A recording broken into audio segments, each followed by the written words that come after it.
We are the Service Design Network New York chapter. We run monthly events. We used to love to do them in person. Now we love to do them online. And this is our first lunchtime edition for the Eastern time zone, but we welcome all time zones. We're super excited to have Mark here today to explain the business value of service design in plain English. So I'm going to be asking him some questions. We'll jump in just a moment. A little bit about the Service Design Network. If you haven't heard of them, they're a global organization. They facilitate knowledge exchange through the variety of chapters. They have chapters in over 47 different locations across the world, different communities everywhere. They have a global conference. They have a website with articles. They have a publication that you can get printed and look at it digitally. They have a lot of different courses and offerings and things. So check them out. We're one of the many chapters, and we're happy to have you here. Couple other announcements. Again, we typically meet on the second Tuesday. This is a special bonus event, but if you're curious about more events, we have a meetup group as well as a presence on social media. So you can follow us to learn more about all the things that we're doing. And also I want to say Kathleen and Antonio are here. I feel like I don't talk about them enough, but we're all organizers. We all organize different events throughout the year, partners in crime, as some might say. So just excited to give them some kudos, and they might answer some questions in chat if you have any technical issues. We also, mentioning the three of us, we have community one-on-one chats. You can find that, feel free to reach out to any one of us, Kathleen, Antonio, myself, if you have any issues. But we're offering on different days Calendly invites for you to talk to us if you have questions about service design, the group, anything you want to know. We're looking forward to really connecting with the community. We've been doing this for a while now, I guess. But just a reminder, you can chat one-on-one with us if you would like. We started spotlights. Some of you on the call have been featured or are about to be featured on our Instagram, where we're sharing the different stories of individual community members, how they've become connected with our chapter, their perspective, and why they continue to come back. So thank you if you're doing that or have participated in that, and check out our Instagram if you want to meet some of our community. Finally, we have always plenty of housekeeping announcements. Finally, please rate us on Meetup after this event. We do look at the ratings and check out what you're most interested in. So take a look at that. I think you receive an email from Meetup afterward. And finally, Mark, many of you, I feel like you're very famous, Mark, needs no introduction. I think founder of the Service Design Show, and you do so many things for the service design community, across from the Service Design job site, a lot of YouTubes on just making service design more accessible and understandable for folks. And we're just thrilled to have you. And so if you want to say anything else about yourself, I just a big fan, and we're just incredibly lucky to have your time and to get to ask you some questions about selling service design. I'll stop. Awesome. Thanks for the intro, Natalie. I would love to know in the chat how many people actually have seen or listened to the Service Design Show. So if you know it, type yes. If you haven't, type a no. Awesome to see a few familiar faces here already. And I'm happy that you recorded it. I really like how you phrased making service design more accessible and understandable. That might become the next tagline for the next few months.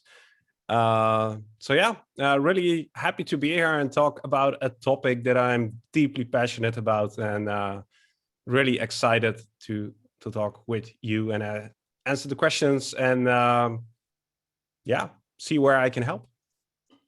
Excellent. Well, we can jump right in. I see Peter sharing some links to Service Design Show if you haven't been there before. Thank you. So we'll jump in with how has the conversation around service design in business changed over the years? Can you describe its evolution? Yeah, so before I jump into that, I want to sort of paraphrase that a lot of the things I'll be sharing today are sort of also taken from a program that I run. It's called Selling Service Design with Confidence. So if you want to know more about it or have questions about the topics I share today, feel free to reach out to me on LinkedIn. I'm always open to connect with people. And we just have an hour, so yeah. Yeah, so how has the conversation evolved around design? I've been in service design since 2007. I co-founded a service design studio in the Netherlands. Back then, we were the first service design studio. So I've been in this field for quite a few years, and there definitely have been some transitions and transformations.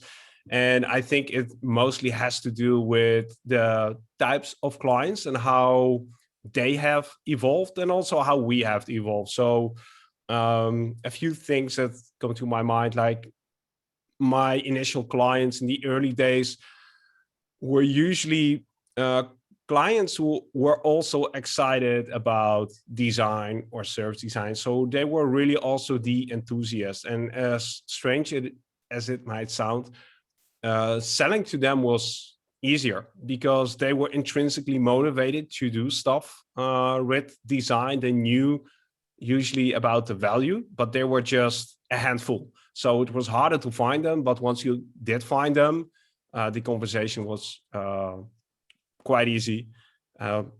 Nowadays, I think clients are becoming more savvy. There's more competition. There's more competition from other fields like customer experience, UX, digital transformation folks, lean, like many people are flowing in. And yeah, so I want to give you an opportunity to ask or comment. Yeah. I mean, I guess I wonder about the common challenges in selling the concept of service design and why you think that is, if any, or like what makes it easy to sell service design versus not easy. Yeah, there are a lot of things in there, of course. And this might also be an interesting question for everybody who's in here, 50 people already, so that's awesome.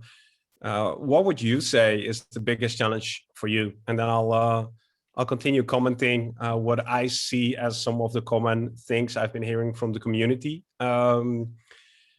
So, yeah, go ahead. Oh, sorry, I thought it was a question. I have something to say. Like, I think, I think it's interesting because I come from an agency perspective. There is no consistency in the knowledge on service design from a client side. So meaning there are some clients that know exactly what they want and exactly what service design is. They might even have in-house service design teams, and they just need you as a consultant to do like extra work for them. And then there are some, now I'm working with startups because I got a bit kind of bored by big organizations. I'm trying to kind of mix it up a little bit. And then startups say, oh, we have this goal in mind. We need to develop this platform, this app, or whatever that is. We don't even know what service design is, but it sounds kind of valuable for us. So then the conversation is very different because, essentially you don't talk about the technicalities, but just about the value of what you can deliver for them. So there are different narratives and different type of conversations that you need to really understand before even going into that relationship. So related to that, I think what I've seen is the people who are able to sell service design most successfully don't talk about service design at all, or at least they don't start with it. And it doesn't matter then how mature your client is or how much they know about service design. Sometimes that can even be a challenge. Like most clients are not interested in service design. They are interested in solving a problem. And I think one of the big challenges is that we are so in love with the thing we do, and sometimes rightfully so. We're doing awesome stuff. It's human-centered. Like, how can you not want to talk about it all the day?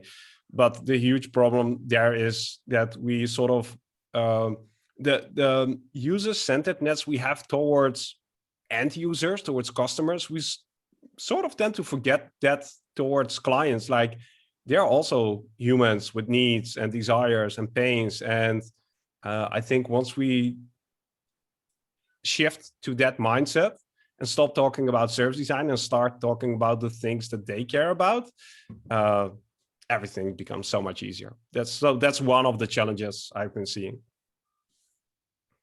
Yeah, I was going to ask similar in that line of thinking. How do you explain service design or talk about service design without talking about service design in terms of the more academic sense of like, you know what you need? A service blueprint. Like what are some best practices around introducing it? I know you mentioned problem solving and that they're looking to solve a business problem or an issue that they're facing. So what are the ways that you kind of ease into talking about service design without being overly academic, possibly, and over talking about the term service design or like, the concept when maybe they're unfamiliar?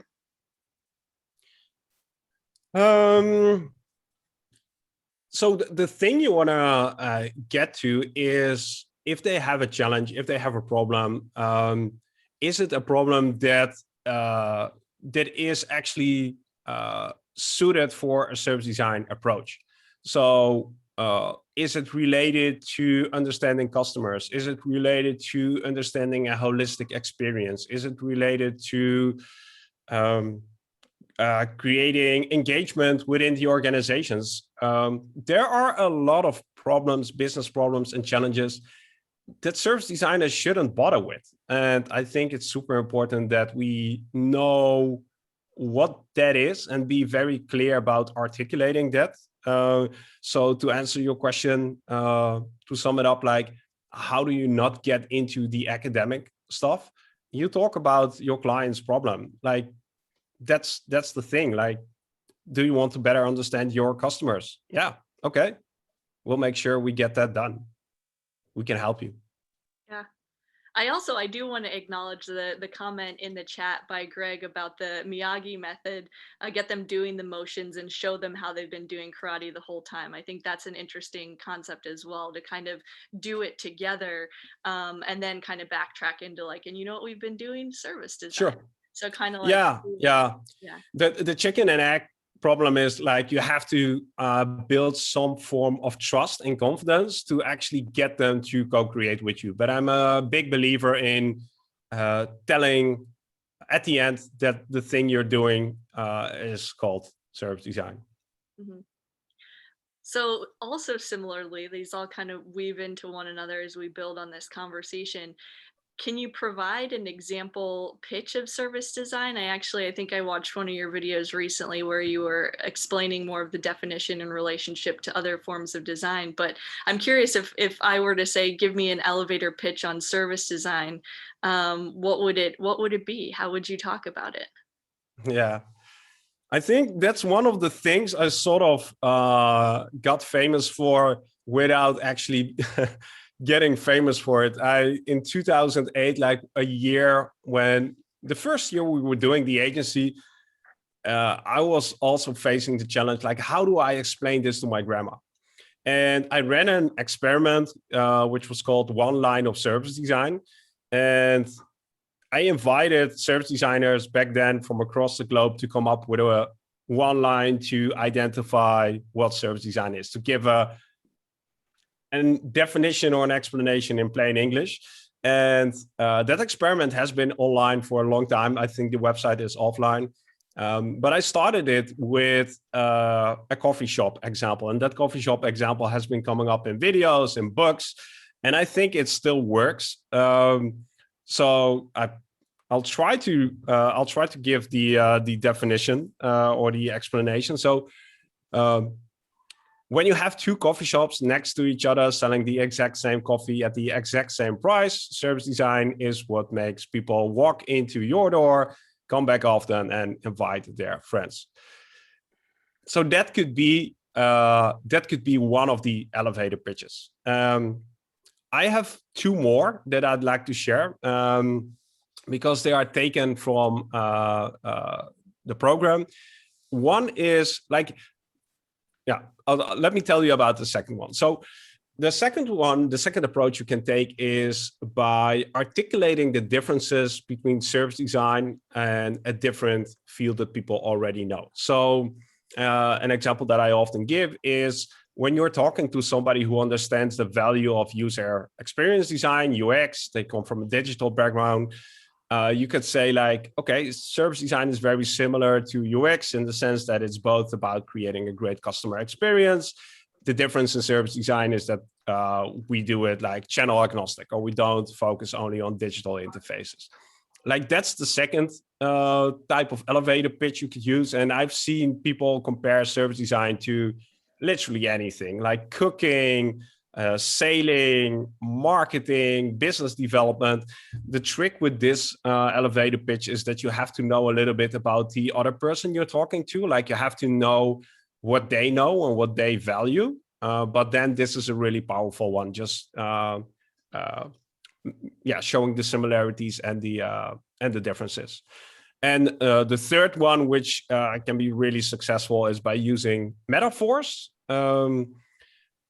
So this can also go into all kinds of directions. There is a great episode with Robert Bau on the Service Design Show, where we talk about 7 metaphors to explain service design or to talk about service design. And we talk about how service design can be seen as a mountain guide, how it can be seen as a soccer team, how it can be seen as a chef cook. So using analogies and metaphors is also a super powerful way. It depends on how long your elevator ride is. Yeah.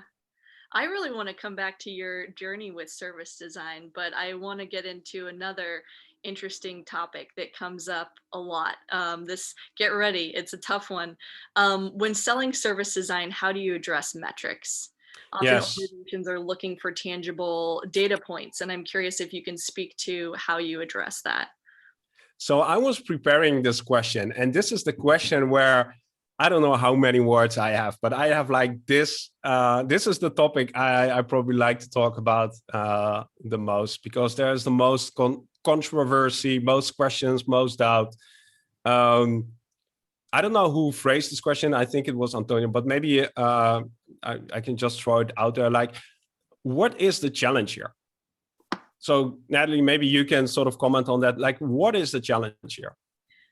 I think it's actually, I think, a bigger design challenge than necessarily specific to service design, is looking at how we can assign the value to our discipline, which is a bigger conversation when you look at the agile methodology around velocity of tech teams or the product value. I feel like it's really, to me, more of a question of selling what designers do, and service design being one of them. So I guess maybe that's why do we feel this insecurity that, and I'm open to, we can open the floor to others to chime in or drop into the chat. But to me, it's a challenge of selling the discipline into agencies or organizations that maybe have not leveraged the discipline in the past. And some of the successes that we have are often around improved experience. And how do you measure improved experience? I mean, I'd look at the revenue, the bottom line, but yeah. So, yeah, can I comment on that? Yes, please. I was looking to check the chat. I saw a couple people put some notes. Yeah. Please feel free. So how do we measure the value, right? How do we, how often has this question actually come up for you? How often has a stakeholder asked you something similar? For me personally, yeah. I have not actually seen that in my recent experience with an organization. It's more like, we need more designers. I know what we need, and it's you, and that's been really positive. I've actually heard that from others more in passing, that they're trying to sell what they do. I guess in a way, when I worked for an agency prior, and it was, I mean, I'll be transparent, you can look at my LinkedIn, Fjord being a part of Accenture Interactive, sometimes selling to the consultant groups, what was the value of Fjord over some of the other consultant approaches or disciplines that were in those conversations. So I think the most recent experience I guess I had was at my prior job, where it was selling the agency of Fjord and service design alongside this Accenture and larger consulting offering.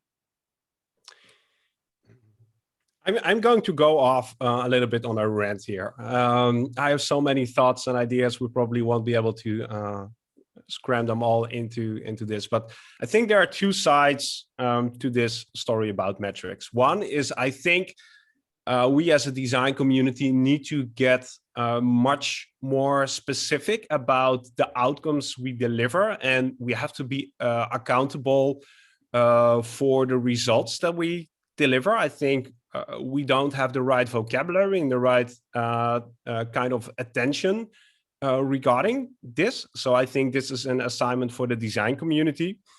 And on the other hand, we have a lot of education to do for our clients around how they can assess the value that's being created and if something is successful or not.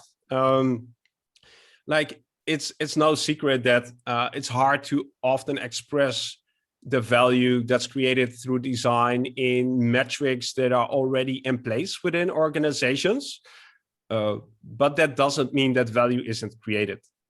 We just have to have a good co-creational conversation with clients about what the things are that they value and if that matches to design. So that's like the preface. I think we have to work on both sides. We have to be accountable. We have to ask ourselves, how do we know if we're successful? And also at the same time, educate our clients that we might need to put new metrics into place. Does that make sense? It does. I see there's a lot happening. I see raised hands. I want to address a couple of the chat questions here as well. Around one in particular, because I think it's related to what we're saying, is where does an organization need to be in order to be ripe for service design, or understand or kind of like make a closer connection to the value of service design? Like what makes it more marketable in certain contexts? And then we can address some of the other raised hands and things. I would need to know a little bit more about the context around that question, but making some assumptions here, I'd say organizations are already doing service design. Like if they're a business, every business these days is a service business. Like we don't have product businesses anymore, even if they deliver or create products. They're still a service company. So every organization is already doing service design. They might not be doing it consciously. They might not be doing it effectively, but they're still doing it. So this question about when they are ripe for it, the moment they get in business. Yeah, and actually I realized we talked at the beginning, Mark, about saving some questions for the end and getting through some of the ones that we talked about. So I'm going all around the place here. Let's answer a couple more in here, and then we'll get into the save your thought, Peter. So I want to look at some of the other, we have two more questions and then we can jump into the audience. Is there ever a point when an individual should give up a fight around selling service design and move to another? Like, is there ever a case where someone should be like, oh, never mind, not service design for this scenario? I think you talked a little bit earlier about, I mean, it's helpful to any organization, but is there a scenario where, you know, just come back to that later maybe, or approach service design elsewhere? Yeah, sure, absolutely. I've seen in the campfire, which we can talk a little bit about in a second. I've seen people who work in-house quit from their service design jobs, and it's usually because they're in an environment that doesn't appreciate the value, the work that they do. So people actually get hired as service designers to do a specific task, and then they find that the organization is working against them rather than with them for the actual task that they were hired to do. And I'd say that seems like an environment where you shouldn't be wasting too much of your energy. Like to some extent, it's good to evangelize and to sort of try to explain why this is important. But if the organization is actively working against you and you feel that, you know that, then it might be better off to use your talents in a different context. So, and this last one, and then we'll jump over. I see some good comments too. I see your comment, Tim. I want to get into that as well. We have plenty of time so think about questions now and get ready to raise your hands and get into the chat. But where is service design best sold or most accepted?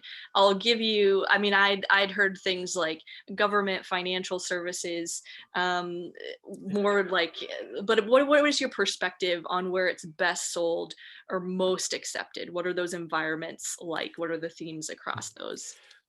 Let me give you three character traits of organizations that I think are very open to service design. One is that those organizations understand that customer experience is the only competitive advantage that they have these days. Like everything else doesn't really matter, or at least doesn't make a difference. So customer experience, they recognize the importance of that. The other thing is that these are organizations that treat business more as theater rather than a factory. And the thing I try to explain through that is that everybody in the organization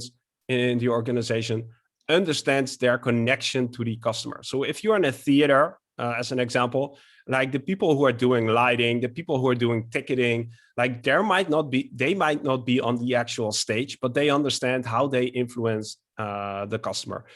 And when our organization is organized as a factory, as a production facility, it's much harder to get the service design mindset in there.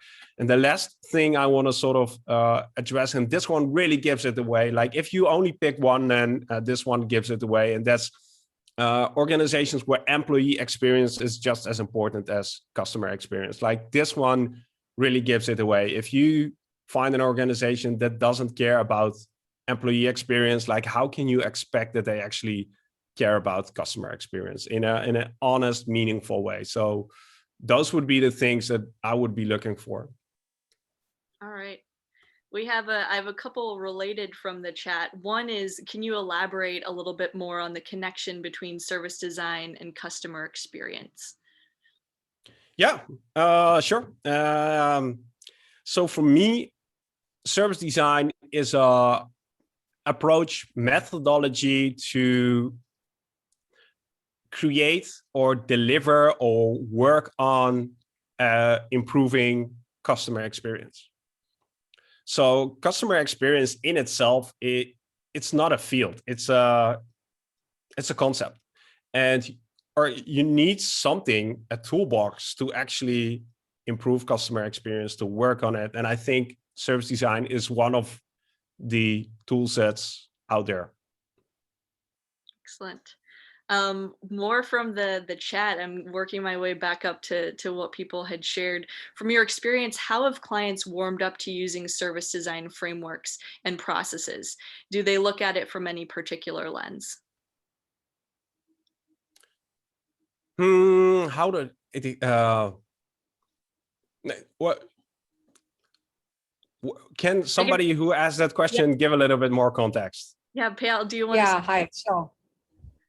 Yeah, got it. So just wanted to understand, like from your experience, being a service designer, and also kind of, I'm sure by now, like everyone knows you're a service designer, but maybe when you kind of started using service design frameworks, how did you kind of approach your clients, and how, so did they really understand what service design was for what it is, or did they think of it from a different perspective? And I'll tell you where I'm coming from. So I am right now, working as a CX experience designer, and I'm trying to kind of do, use service design without actually telling my clients. So I wanted to understand from your perspective, like, what were some of the things that also opened them up? Yeah, just like want to hear from you some ways. Yeah, so got it. And then I'm going to sort of refer back to the thing I said at the start. Most clients don't care about service design. they care about the challenges they have. And the easiest way to sell service design is to understand which challenges they face and then come up with an approach that helps them to solve that problem in a efficient, timely, effective manner. So again, most clients don't care about service design. There are exceptions, but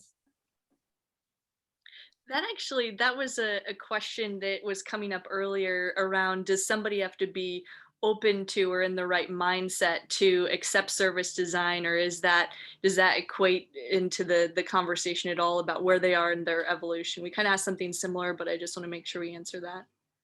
So maybe and this comes back to the other thing we said, like they have to understand why it's valuable to invest in customer experience. Mm-hmm. Like they have to understand that they have a challenge that isn't going to be solved through lean or through making operations more efficient.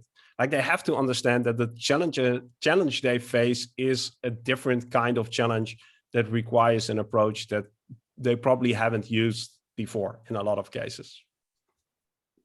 Makes sense. Just checking. I want to go back to the campfire. You mentioned that, and I wanted to share that as something that I actually participated in, which was an opportunity to meet other in-house service designers across the globe and exchange stories. I think within this call, we probably have a mix of individuals, whether they're actively practicing service design, getting into the space, whether they're in-house or agency.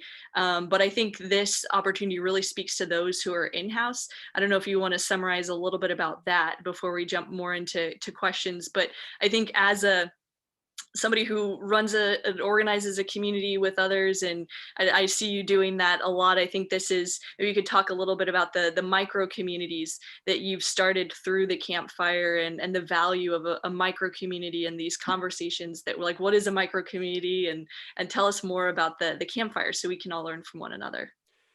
Yeah, so I'm curious how many people are actually working in-house. So leave a yes in the comments if you're working in-house. I'd be curious how many people there are. Cool, a few. So the campfires are a 6-week, let's call it a mastermind group, where 8 service designers from across the world who all work in-house get together on a weekly basis and basically share stories, share their challenges, and for once, don't have to be the expert, but they just can openly, honestly share maybe their doubts, hesitations, frustrations with the field, and hear frank questions and feedback from fellow peers who probably face the similar day-to-day struggles.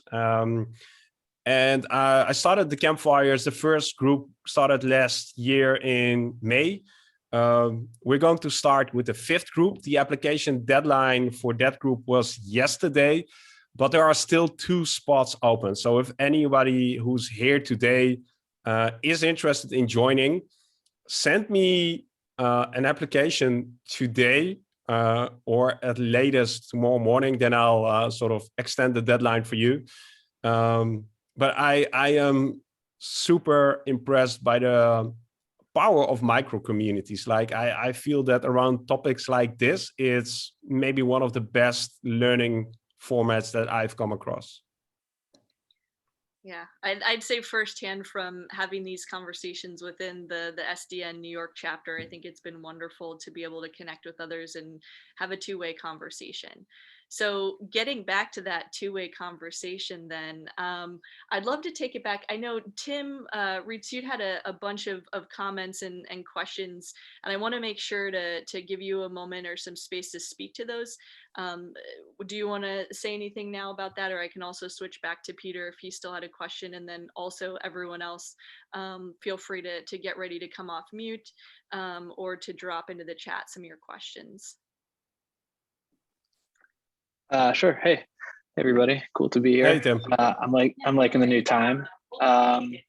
So yeah, I think one thing, just like I think somebody asked this similarly around like positioning service design in a team that's already got like a strong UX capacity.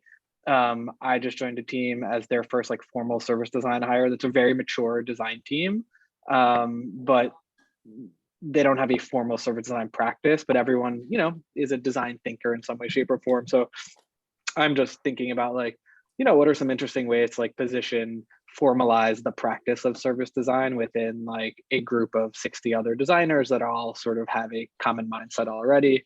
And then the other part is I just had it like from my own experience around like the measurement of service design. I think it's hard because like we as service designers tend to think about the whole and the big picture and how everything is connected. And I think that is hard to measure because it is hard to operationalize. So I think you measure the small stuff. It's easier to measure the small stuff and it's hard to measure the whole. And I think when we create these artifacts that are grandiose in their thinking often, I think it's about how you kind of look for the small wins to show the big picture. But I also think that it's really hard to operationalize like a service design artifact in most any organization because they're just looking for like, what do we do next, right? So that's it. I really wanna comment on that last thing because again, I have so many notes around metrics and measuring success and like the thing you mentioned about we work on a like the bigger scale, the holistic thing. I think we need to educate ourselves and our clients a bit more about thinking in systems and systemic thinking. Like if we compare ourselves or an organization to an orchestra or a music band, like we're working on a level where we're trying to improve the entire experience. And we could sort of say, we're going to turn this knob, we're going to improve this musician, and then we're going to do something with ticketing. But we're never going to get like a very clear A/B test. Like we would have to have the same audience, the same environment, and then say, okay, this performance, when the drummer was more in front of the stage, like that was better. Like it doesn't work that way. The only way we can improve an experience like that is by looking at the entire system. And then the only thing you measure is sort of like at the end, how satisfied was the audience. And it's then really hard to go back and sort of quantify like, okay, it was because the drummer had a good evening.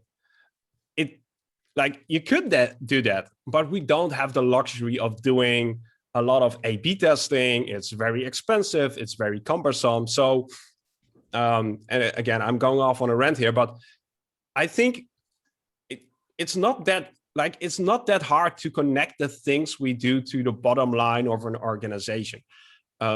Eventually, it's either increasing revenue or profit or lowering costs. Like if you boil it down to that, it's that. And when we go back to customer experience, there are tons of research that prove and make the connection between satisfied customers and the impact on revenue or cost. Like unsatisfied customers complain more, they come back less often. Like there's tons of research that makes a connection between business value and how satisfied customers are.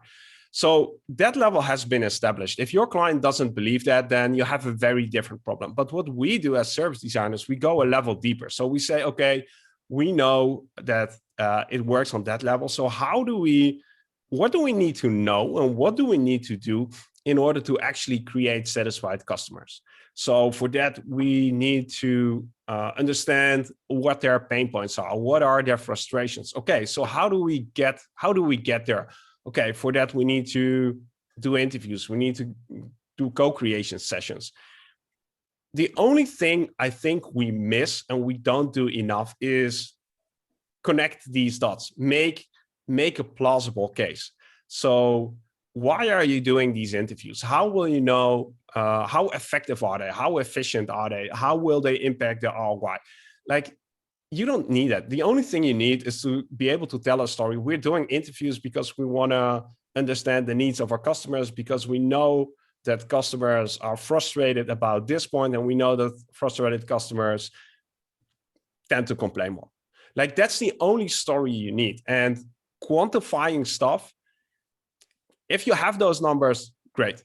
But most people, like, they don't bother. They know that as long as they do the right things, results will follow. Just like with the orchestra and band, as long as you work on optimizing the entire system, my kids shouting downstairs. As long as you work on optimizing the system, you have to believe that the outcome will be there.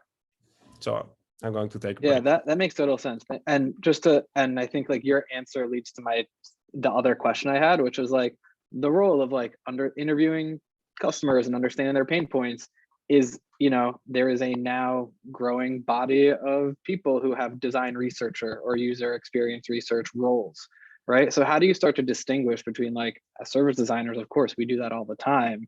But what is our, like, what is the value add? What do we do that they don't do? Maybe, I think it's part of like connecting all those dots, right? But interested to hear your take. Yeah, sure. It's fuzzy, right? It's fuzzy. There are a few characteristics of service designers, like you said, the holistic perspective, not looking at specific channels, having a strategic, being able to connect strategy to day-to-day practice. I think those are some of the things that service designers tend to do more often than maybe researchers.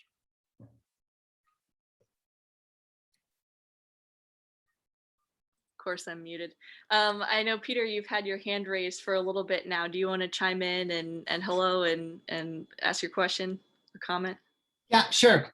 So hello, Mark. Love your videos. Just to build on what Tim was saying, I think, and this sort of reminds me of the early days of UX, which is like before tracking had really become a science. They're like, well, we put up a website and I guess it works, right? And like, we knew that having, a global nav that you could read was probably a good thing, but like, math, I couldn't give you math. But I think we can still sort of like look at what sort of like metrics that do exist for the company and work on those, right? So for instance, the obvious ones that UX people still do today, which is like, did the amount of calls drop, right? And, looking at the number of calls, did the number of calls about topic X drop after we did our service design thing, right? Net promoter score, we can do spot user interviews, after the service is up and running and sort of like pull people aside and like see if they're happy or not. So I get your point, like we're measuring the ecosystem, but I'm like, that's gonna be a while, right? But they probably already have a call center. They probably already have some sort of metrics in-house to measure some of that already. So I don't think it's bad to sort of like, well, we'll do those, right? And sort of like hope that it sort of works out. So it's not, I don't think it's as a lost cause as it might be. Like there are some things that one would assume will get better if you do service design that they probably already have in-house or have a contractor that's already doing. So that might be a way that, at least in America, right? Because one of the things I'm running into is like, well, I already have paid for the digital stuff. Why do I need to pay for this other stuff, right? And so you have to say like, well, okay, here's how we can still measure things, even though it's not digital that you already have an account for or paying for. And therefore you should give it a try. I'm all for measuring, and I think we should be more verbal about that, build our vocabulary around that. The challenge is that the more generic the metrics are that you try to influence, the harder it is to actually create a causal connection. I don't know if that's the right word. But no, yeah, it's not exact. I agree. And that's why I think like robust follow-up interviews after the service has been up and running for a while with actual customers probably is the best thing you can do, because then you have people telling you how they're feeling. So the problem there, and that's another challenge, and that's something that we as a community aren't able to fix, is as much as I'd love to measure stuff, often our clients don't have the actual systems in place to measure success on a granular level. Yep. So, they measure revenue, they measure, like, they don't measure the things that we might want them to measure. on specific levels. So that's part of the journey. That's part of the evolution. You have to help them with that. Thanks. Other questions? I see, Greg, your comment about, let's see, highlighting the balance of qual and quantitative data. Quantitative data metrics are always lagging indicators. Qualitative data allows organizations to be proactive and strategic, fixing problems before they become problems. So I don't know if you want to respond to that, or Greg, if you want to chat more, but others questions as well, think about them. So to quickly comment on that question, there was a super cool interview with Trisha Wong recently on the Service Design Show. One of the recent episodes. She worked at Nokia when they were still successful. She was doing all kinds of deep level user research stuff, and Nokia had all the big data they could have. But still they failed as a company. And one of the reasons there is that just not knowing how to interpret big data or quantitative data. Like you need both. You need big data and thick data, as she calls it. So she's much better at explaining the importance of that.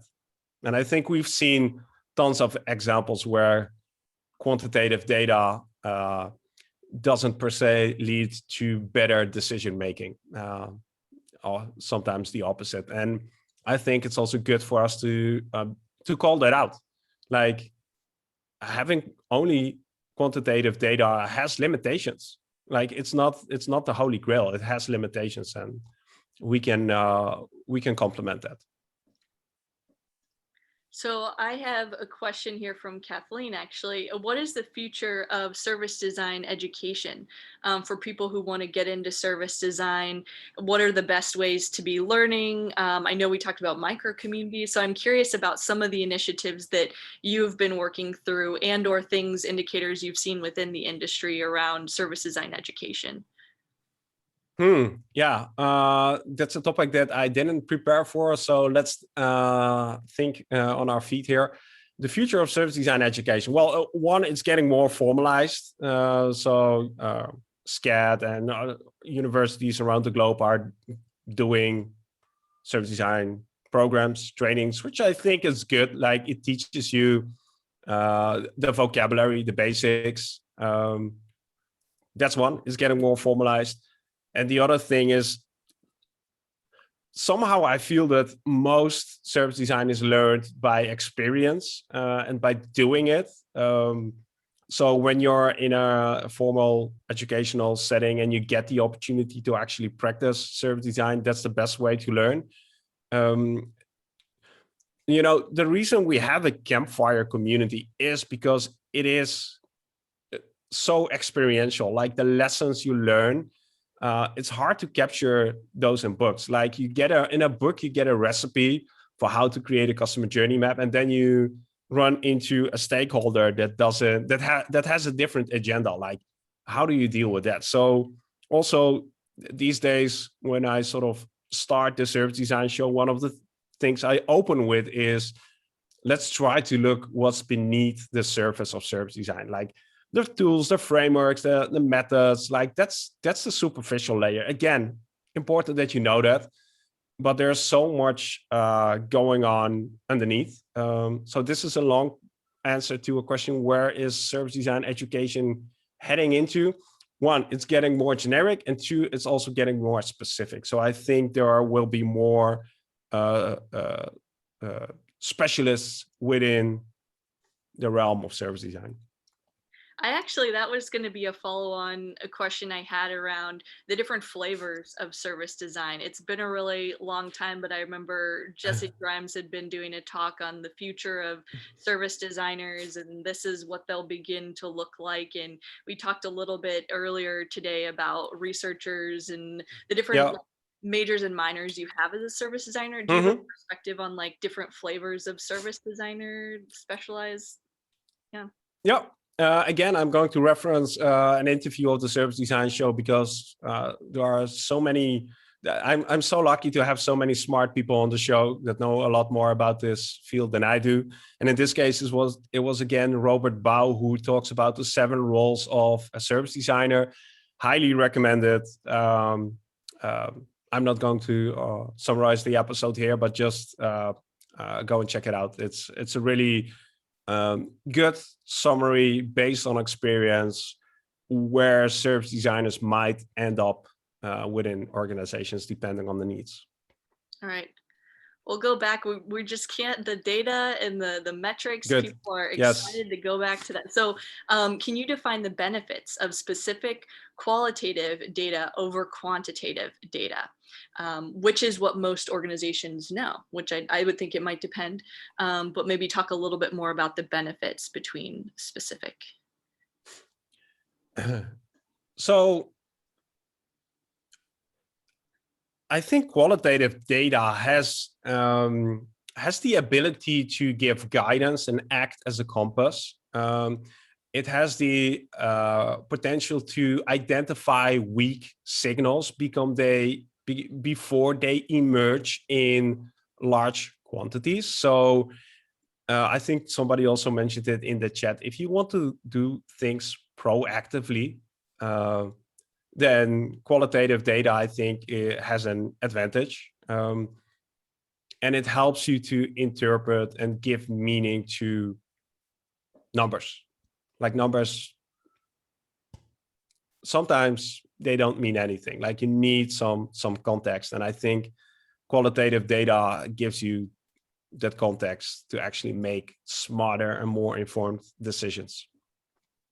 Excellent. And I'm going to hop to Greg's question, and he actually had been the one talking about the leading and lagging indicators around data. Exactly. So we talked about systems design earlier. Service design in government is severely under, oh wait, sorry, I was reading 2 questions at once. Okay, where do you see the biggest opportunities for service design? Is it industry, government specific? Is it beyond the boundaries of business? And talk a little bit about that. And then we can talk about the other comment. I haven't, well, it differs. It differs per country, I would say. I've seen that there are countries where the public sector has adopted service design more than the private sector. I've seen it the other way around. I've seen regions where the financial sector has jumped into service design. So I don't think there's one specific field or area. It's just popping up everywhere, and it depends on your region, your culture, your something like that. But it differs. Thank you. So yeah, I will go to the next comment that I'd started to weave into the other question. We talked about systems design earlier. Service design in government seems to be severely undervalued. That's the perspective from this individual. Do you have, and I know we're all coming from different countries, different perspectives. Do you have a thought about service design in government in particular? That is probably one of the places where we need it the most. That's my perspective. I can like the thing that I see close by is what's happening here in the Netherlands with service design in government. And I would say in the last 2 or 3 years, there is a really vocal community stepping up and pushing design into a government perspective. So unfortunately, one of the things that help to get government to appreciate customers and citizens more are crises. So when things go wrong, that's usually the best opportunity to bring in new things like service design. And I've seen that here in the Netherlands as well. Like we've had some major issues, scandals in the public sector, and then suddenly people are looking for alternative solutions, and then it becomes easier to bring in something like service design. Excellent. So I have another question, but I want to open the floor. Does anybody want to speak to Mark directly? This is a wonderful opportunity to talk right at him if you want. But yeah, does anybody from the audience have a question? Otherwise, I have some more I can continue to ask. So we learn as a researcher, keeping quiet is uncomfortable. How do you pronounce your last name? Mine. That's always a big debate. Mark Fontein. I actually, yeah. Well, I want to comment on the metrics thing, because again, we could do an entire episode on that, but I would say in most cases, you don't have enough information to actually give a meaningful answer around metrics. So when you're put on the spot and ask, like, what's the ROI on service design? Like when you get those kind of questions, first of all, you have to gauge if the person you're talking to is actually interested in hearing the answer, or if it's just like a casual chat and you just name a number, like it's 1 million or something like that. But if the person is actually genuinely interested, you need to start asking questions. Like you have to figure out, okay, what do you mean with metrics? Which metrics are relevant to you? What would you like to know? How are you currently measuring them? What are your current metrics? Like, don't fall into the trap of trying to justify an answer or try to come up with an answer. You don't have enough information to give a meaningful, usually you don't have enough information to give a meaningful answer. Ask questions and make it into a conversation rather than an interview. Yeah, I love that. And so I want to ask one of our, and I don't know how long you can stay. I think we'd said until the next half hour, but I also realized you mentioned a barbecue and we want to make sure you get to the barbecue. I'll stay here. I can stay here for a half an hour, sure. All right, well, we'll see if people are quiet. I guess my question is more about how, maybe you're tired of this one, how you got into service design and what possessed you to take on a role in really providing these different tools that you provide, whether it's a service design show, service design jobs, the campfires. You do so much, and I'm just curious about like your journey into service design and then becoming someone who is providing all of these offerings to, if you feel free to take the line about making service design more accessible to more folks so that they can learn about it. So tell me a little bit about that. Yeah, if we go back into way back time machine, I don't have a design background at all. I have a software engineering bachelor degree, and I stumbled upon service design by pure accident. And the agency that I co-founded was with a product designer. So I was lucky that he was able to introduce me to this amazing field of design. And then pretty quickly, I realized that I could use a lot of my skills and mindset from engineering in actual design. Like engineers do a lot of visual thinking already. Like they are very structured problem solvers. So there were a lot of things that overlapped with design. I was in the agency for 12, 13 years, doing all sorts of projects, and already in the final years, my final years at the agency, the service design show was running, and the service design show was for me like an excuse to find people way smarter than me and get them to have a conversation with me and listen to their stories, their lessons. And I thought, well, that might be a great opportunity also share that with the rest of the service design community. And at some point, the service design show just got out of hand, and it was a matter of focus and giving it the attention it deserved. So my mission became like helping service designers to accelerate the adoption of service design. And it's not about service design. Like it's just a tool set. It's just an approach. Like the thing that I want to try to solve and contribute is there are so many shitty services out there.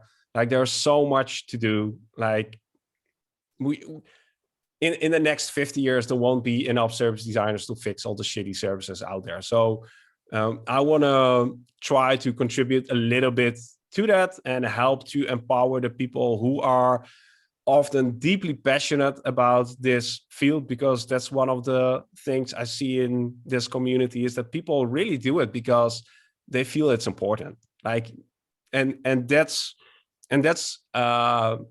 so encouraging and so hard, not frightening, I'm looking for the right words, discouraging to see that people run into frustrations, run into get out of the field of service design because the company didn't understand them, they weren't appreciated, they weren't valued. So I want to encourage and support these people who are, again, trying to just make the world a better place. I see a raised hand. Would you like to share? Hi, Mark. Hey, Hi, Francesco. Hi.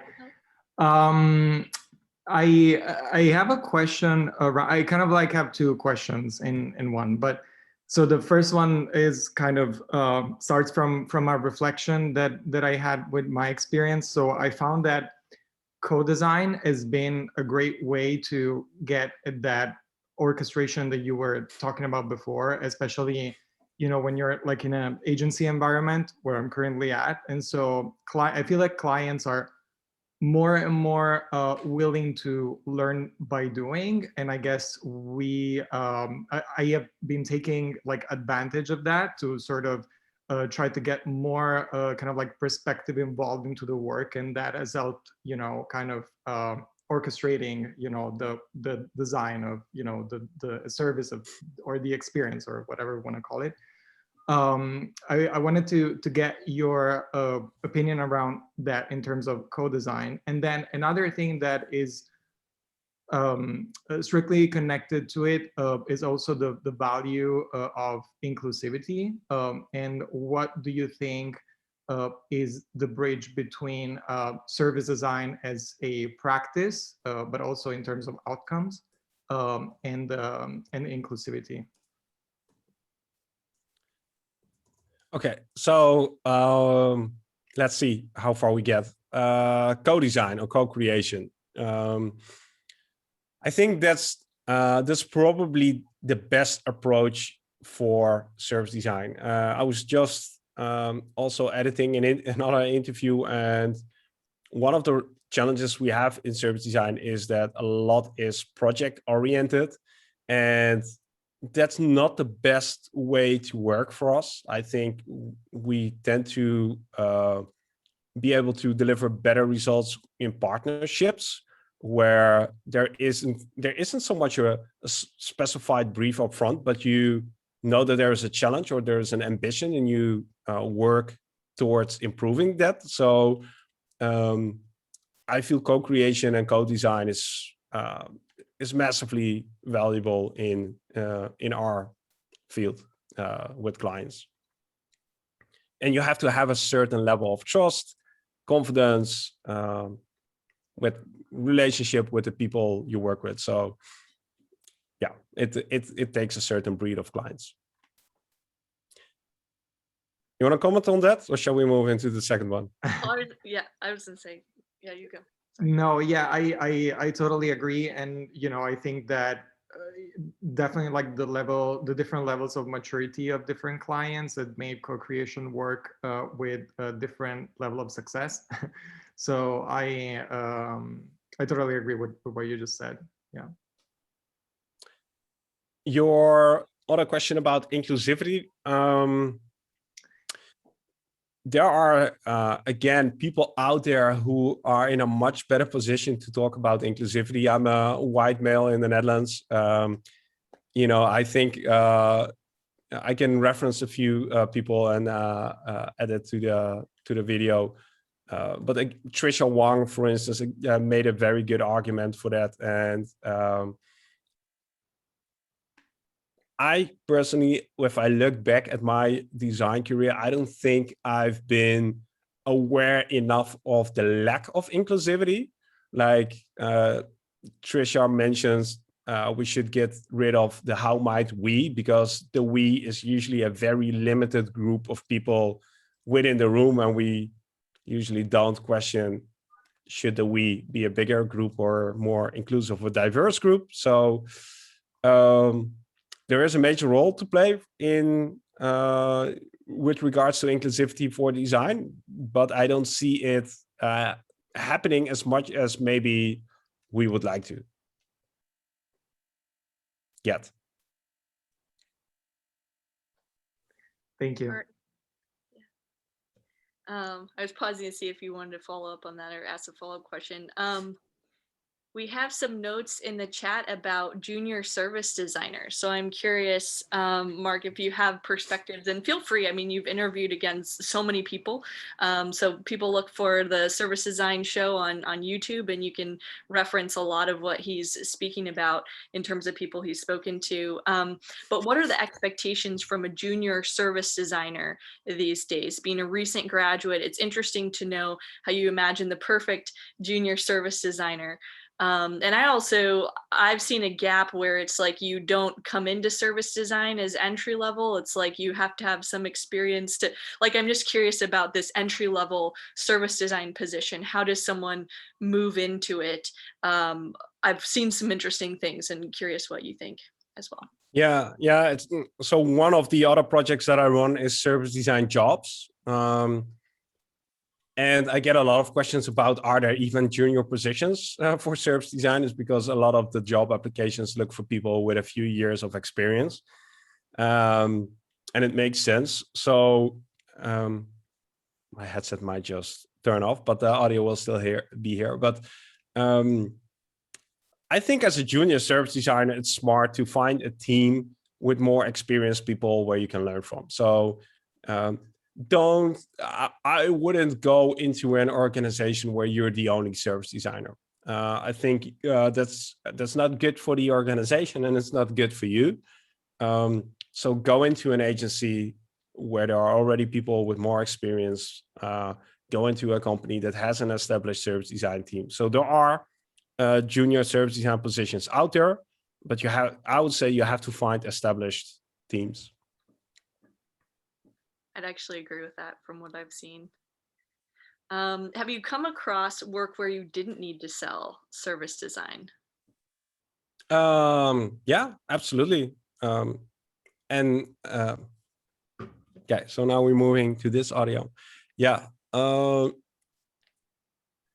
One, it's with clients who you've already worked with, so who know what you do, and then aren't like they just have a challenge and they want you to help to solve them, and that you're a service design firm that, yeah, okay, that's it.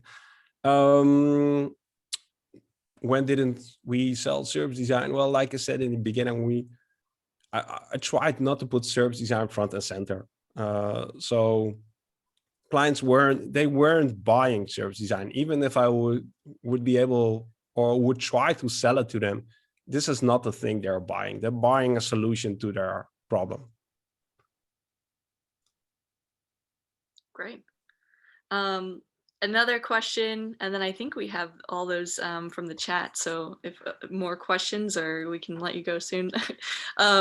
What's your favorite service? And could you also share a few services that are shitty? So yeah, this is a question that I get often, and I'm always not prepared for this one. I think with shitty services, it's that's maybe the easiest things. One of the things I teach in the Selling Service Design with Confidence program is that one of the best ways to explain, to get people to interested in service design is by asking your potential client if they've ever experienced a shitty service. And everybody has, like in airports, in banks, with mobile phone operators, like everybody has examples. And then the only thing you sort of have to say is, well, we're here to help you try to avoid that these situations occur. Like, shitty services are a great way to actually sell service design. And for me, those are all these services where usually it's related to customer support, where you're not sort of being treated as a human.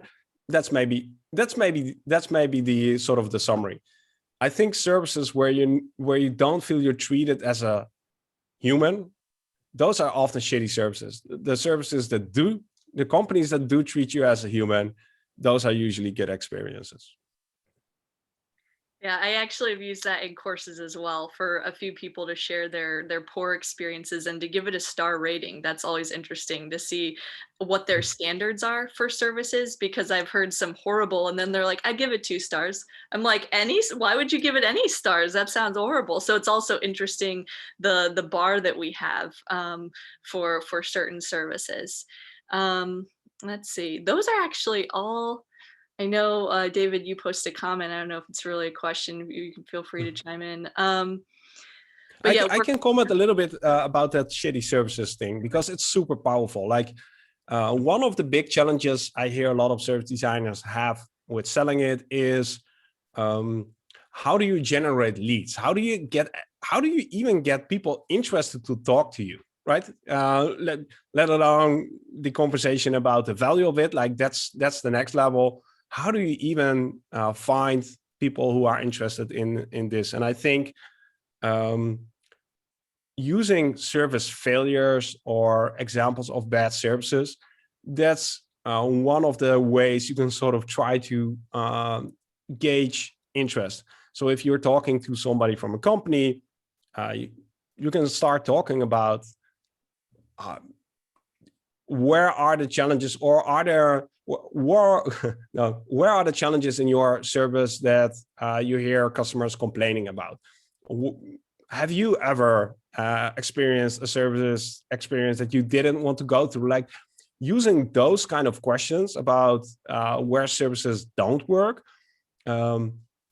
that's usually a very good opener to see if there's any potential for service design to be of use or of value.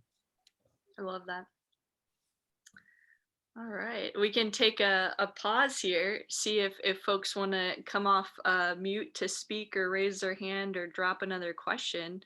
Otherwise, I'm trying to think if there's anything else. I guess, I mean, I always like to ask, what do you recommend that people keep an eye on to continue their growth within service design? I mean, obviously, I'd probably recommend some of the services or some of the tools, maybe we should say, that you provide, which we could go through. But I'm curious also if there's anyone else or any other organizations, like I think of, is it the Service Design Network, or this is Service Design doing? Like, what are the other things that people should get involved in, and yeah, to continue their growth in the space?